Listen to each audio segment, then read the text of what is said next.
Hello बच्चों, this is doctor Vimal sir, ज्ञान की पाठशाला विद डॉक्टर विमल सर की आपका स्वागत है।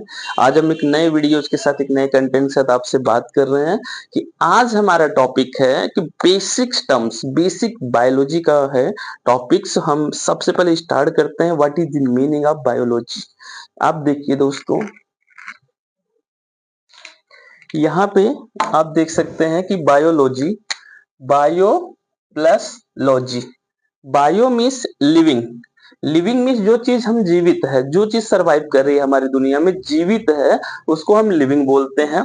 और दूसरा स्टडी, स्टडी मीन्स अध्ययन करना, मीन्स जीवित जीवों का अध्ययन करना बायोलॉजी कहलाता है। आप जैसा कि देख सकते हैं, living means study of living organism, that is called biology. Means आपको ये याद रखना है, ये चीज ध्यान देना है बच्चों कि जीवित जीव का हम अध्ययन करते हैं बायोलॉजी के अंदर। ठीक है बच्चों, इसमें हम बहुत सारी चीज पढ़ेंगे बायोलॉजी से। आपको जैसे कि पता है कि बायोलॉजी से पढ़ने का हमें नीट का एग्जाम दिया जाता है, हम उसके थ्रू डॉक्टर्स बनते हैं। तो अब हम देखते हैं बायोलॉजी। बायोलॉजी में एक चीज आपको ये याद रखना है, father of biology. Father of biology बच्चों ये बहुत इंपॉर्टेंट है, आपको ये याद रखना। Father of biology Aristotle. Biology जीव विज्ञान के जनक किसको कहा जाता है? अरस्तु को कहा जाता है।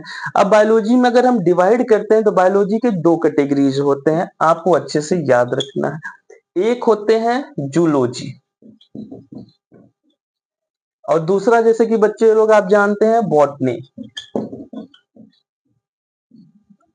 जूलॉजी मीन्स जंतु विज्ञान बोलते हैं, और बॉटनी मीन्स वनस्पति विज्ञान।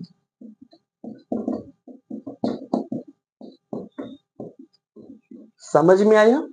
बायोलॉजी क्या होता है? स्टडी ऑफ लिविंग ऑर्गेनिज्म, जीवित जीवों का अध्ययन करना बायोलॉजी कहलाता है। बायोलॉजी दो चीजों से मिलकर बना हुआ है, bio plus logy, means study of living organism, that is called biology. Father of biology we are also known as Aristotle, means जीव विज्ञान के जनक किसको जाना जाता है बच्चे लोग? अरस्तु को जाना जाता है। अगर हम बायोलॉजी को, जीव विज्ञान को दो मेजर भाग में कैटेगराइज करें, मीन्स विभाजित करते हैं, तो एक आता है जूलॉजी, एक आता है बॉटनी। जूलॉजी हम जंतु विज्ञान बोलते हैं और बॉटनी को हम वनस्पति विज्ञान बोलते हैं।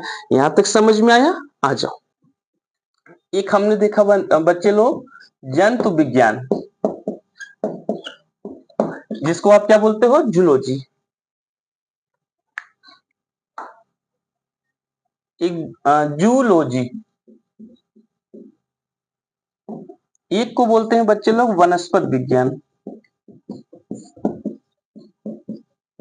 बच्चे लोग जैसे जानते हैं कि जंतु विज्ञान, zoology means study of animals, जंतु विज्ञान के अंदर जानवरों का अध्ययन किया जाता है, study of all animals. But in वनस्पति विज्ञान, जिसको हम बॉटनी जानते हैं, स्टडी ऑफ प्लांट्स। बॉटनी के अंदर प्लांट्स का, पेड़ पौधों का अध्ययन किया जाता है, और जूलॉजी के अंदर जंतुओं का अध्ययन किया जाता है। ये हमारे बायोलॉजी के दो मेजर ब्रांचेस होते हैं, जंतु विज्ञान और वनस्पति विज्ञान। जंतु विज्ञान में हम दुनिया भर के जितने जीव जंतु हैं सबका अध्ययन करेंगे, और वनस्पति विज्ञान के अंदर दुनिया भर के जितने पेड़ पौधे हैं सबका एक विस्तृत अध्ययन, एक डिटेल में स्टडी करने वाले हैं। ठीक है दोस्तों, आइए बच्चों लोग, अगर हम जंतु विज्ञान के बारे में बात करें, जिसको आप जानते हैं जंतु विज्ञान जूलॉजी, ठीक है, उसके बारे में हम स्टडी करते हैं।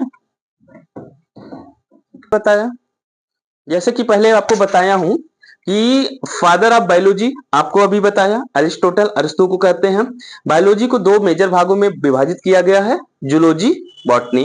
अब हम क्वेश्चन ये आता है कि सर फादर ऑफ जूलॉजी कौन होंगे, फादर ऑफ बॉटनी कौन होंगे, या दोनों सेम होंगे? इस पे हम चर्चा करेंगे। तो आपको ये बताना चाहता हूं कि फादर ऑफ जूलॉजी जो हमारे हैं वो ऑल्सो एरिस्टोटल, जंतु विज्ञान के जनक अरस्तु को ही कहा जाता है।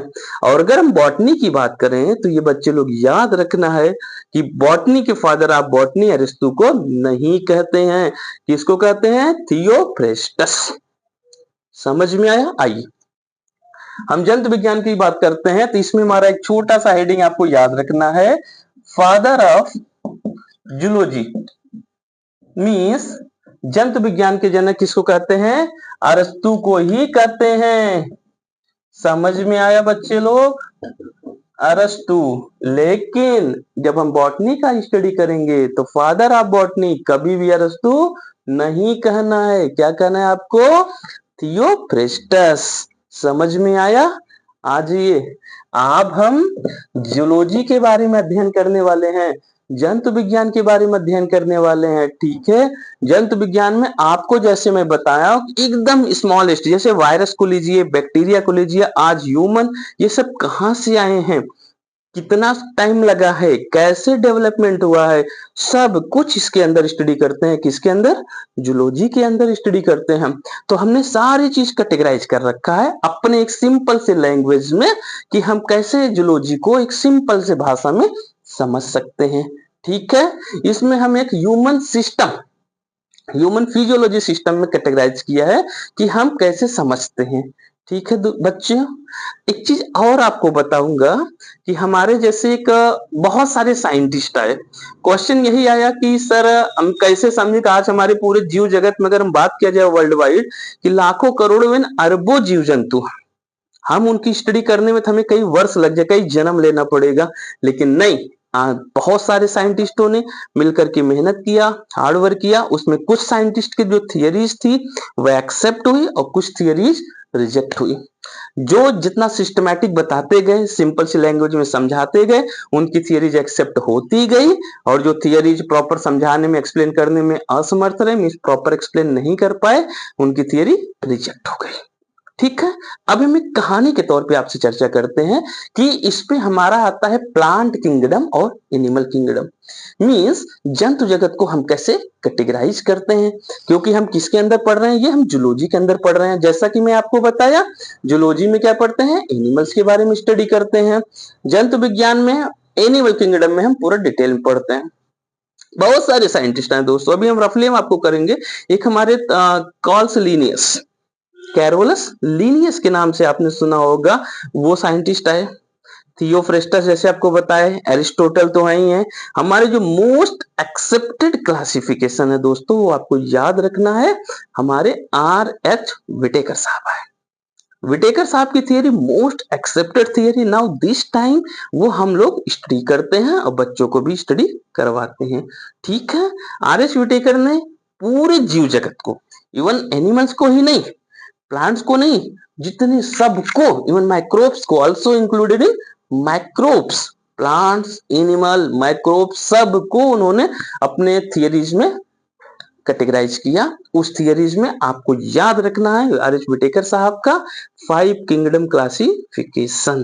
ठीक है दोस्तों, 5 जीव जगत प्रणाली, इसमें एक मोनेरा आता है, प्रोटिस्टा आता है, फंजाई जिसको हम माइकोटा के नाम से जानते हैं, प्लांटी पेड़ पौधों के नाम से जानते हैं, और जैसा कि आप जानते हैं एनिमलिया, एनिमल्स, उसमें सारे के सारे एनिमल्स इंक्लूड किए गए हैं। तो ये किसकी थियरीज है? R.H. विटेकर। ये विटेकर साहब का theory 5 kingdom classification most accepted theories है। इस पे आपको बिल्कुल ध्यान देना, क्योंकि यहीं से देखा जाए तो हमारी बायोलॉजी, जीव विज्ञान शुरू होता है दोस्तों। ठीक है बच्चे लोग, जहां आपको ना समझ में आए आप पूछ सकते हैं, कमेंट कर सकते हैं, हम उसको एक एक वर्ड आपको प्रॉपर एक्सप्लेन करने वाले हैं। ठीक है, आपको कोई दिक्कत नहीं आने वाली। आपको अगर हिंदी लैंग्वेज में, इंग्लिश लैंग्वेज में, एक सिंपल सी लेमैन लैंग्वेज में जिसमें कहेंगे हम उसको समझाने का प्रयास करेंगे। बिल्कुल डरिए मत, इस तरह हमें बायोलॉजी समझ नहीं आती इसलिए मैथ ले लिए, नहीं तो हम मैथ नहीं लेते बायोलॉजी, नहीं, बायोलॉजी भी अच्छा है, मैथ्स भी अच्छे हैं, डिपेंड करता है योर इंटरेस्ट, आपका किधर इंटरेस्ट है उधर आप करिए। अगर आपको डॉक्टर बनने का ड्रीम्स है बायोलॉजी लीजिए, इंजीनियर IITian बनने का ड्रीम्स है आप मैथ लीजिए। बट अगर आप 9th में हैं तो आप अच्छे से दिमाग में समझा लीजिए कि अपने को बायो फील्ड में जाना है कि मैथ फील्ड में जाना है। बायो का तो 100% मैं गारंटेड देता हूँ, गारंटीड 100% तो मैं आपको समझा के छोड़ूंगा एकदम सिंपल सी लैंग्वेज में। आप कहेंगे सर बायोलॉजी में हार्ड नहीं है, सिंपल सी है, बहुत अच्छी चीज है, इंटरेस्टिंग चीज है। आइए हम टॉपिक पे बात करते हैं। जैसे कि हमने आपको बताया कि 5 kingdom classification given theories by R H. Whittaker. R H. Whittaker ने 5 किंगडम दिया, पांचों किंगडम एक एक करके स्टडी करते हैं। फर्स्ट किंगडम मोनेरा, ठीक है बच्चे लोग, पहला किंगडम जो जीवित प्रणाली दिया मोनेरा।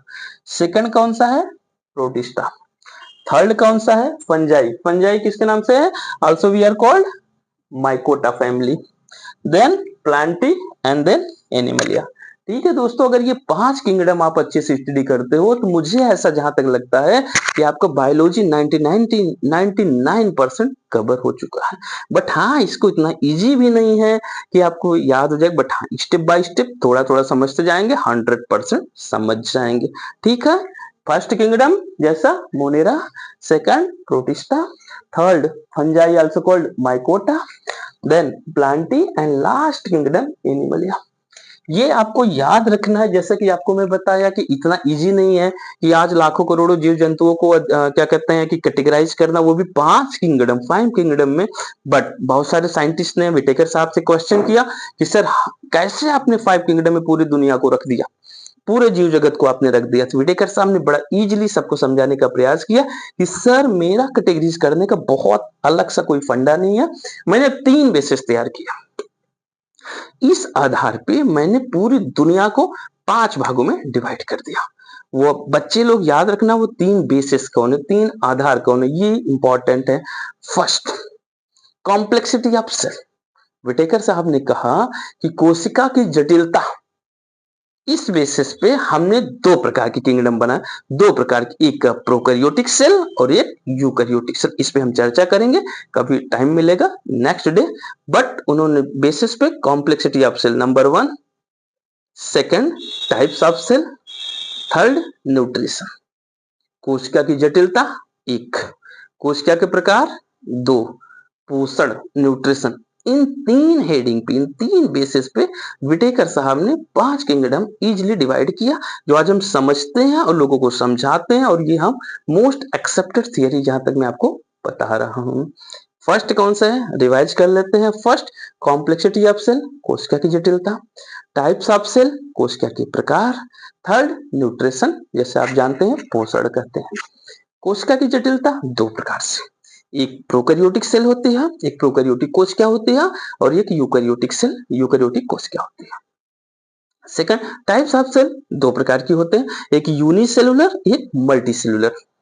थर्ड, न्यूट्रिशन, पोषण, ऑटोट्रोफिक, हेटेरोट्रोफिक। इसमें भी बहुत सारे ब्रांचेज आएंगे, बहुत सारे सब हेडिंग्स आएंगे, उस पर हम एक एक करके स्टडी करेंगे। बट अभी हम रफली आपको समझाने का प्रयास कर रहे हैं कि प्रोकैरियोटिक सेल है, यूकैरियोटिक सेल है, 1 यूनिसेलुलर है, मल्टीसेलुलर है, 2 न्यूट्रिशन, ऑटोट्रोफिक है, हेटेरोट्रोफिक है। मींस कोई भी जीव प्रोकैरियोटिक है या यूकैरियोटिक, एक कोई भी जीव एक कोश की है या बहुकोश की, 2 कोई भी जीव स्वपोषी है या परपोषी। इस 3 हेडिंग पे बेसिस पे विटेकर साहब ने 5 किंगडम क्लासिफिकेशन कैटेगराइज किया, जिसको हम बहुत इजीली समझने वाले हैं, एक एक करके स्टडी करेंगे। ठीक है दोस्तों, मुझे लग रहा है जहां तक आपको अच्छे से समझ में आ रहा। अगर कोई टॉपिक आपको नहीं समझ में आता है, आप उसको कमेंट करिए, मैसेज करिए, मैं एक सिंपल से लैंग्वेज में, लहजे में आपको समझाने का प्रयास करूंगा। हाँ, जैसा आप कहेंगे तो हम आपको लिख लिख के एक एक वर्ड बताएंगे, समझाएंगे। आप कहेंगे तो हम पूरा लिख करके एक एक चीज समझाएंगे। डायग्राम्स कोई दिक्कत नहीं, बहुत बढ़िया डायग्राम्स बनाएंगे, विथ लेबलिंग आपको एक एक चीज समझाएंगे। मैं यही कहता हूं कि आज से पढ़ना आप लोग स्टार्ट कर दीजिए। अगर आपको लगता है कि सर हमें नहीं समझ में आता, बायोलॉजी में कुछ नहीं आता, नहीं घबराइए बिल्कुल नहीं। अगर हमारा साथ देंगे, मैं कह रहा हूं थोड़ा थोड़ा करके एक समय आगे बायोलॉजी के 100% चीजों को कवर करेंगे, समझते हुए, रटना नहीं है दोस्तों। ठीक है बच्चे लोग, इस पे आज हमारा टॉपिक इतना रहा, नेक्स्ट डे हम जरूर मिलेंगे। Thank you.